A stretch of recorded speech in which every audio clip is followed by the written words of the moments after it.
കുറുപ്പന്തറ ഓമല്ലൂർ ശനീശ്വര ക്ഷേത്രത്തിൽ പ്രതിഷ്ഠാദിന മഹോത്സവ ചടങ്ങുകൾ ഭക്തിയുടെ നിറവിൽ നടന്നു. ശനി ഞായർ ദിവസങ്ങളിലായി നടന്ന ചടങ്ങുകൾക്ക് ക്ഷേത്രതന്ത്രി മുണ്ടക്കുടിയിലും ദാമോദരൻ നമ്പൂതിരിയും മേൽശാന്തി രതീഷ് ടി യുവരവും കാർമ്മികത്വം വഹിച്ചു.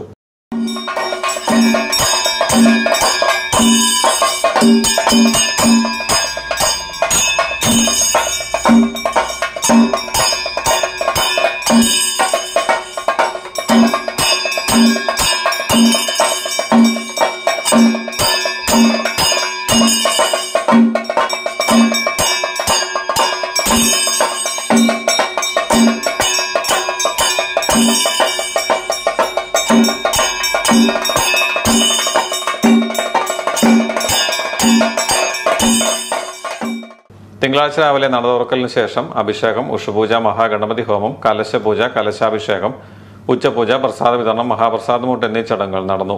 നിരവധി ഭക്തർ പങ്കുചേർന്നു. ക്ഷേത്ര കാര്യദർശി ആഷശ്രീ ശിവമയുടെ നേതൃത്വത്തിൽ നടന്ന പ്രതിഷ്ഠാദിന മഹോത്സവത്തിൽ നിരവധി ഭക്തർ പങ്കുചേർന്നു.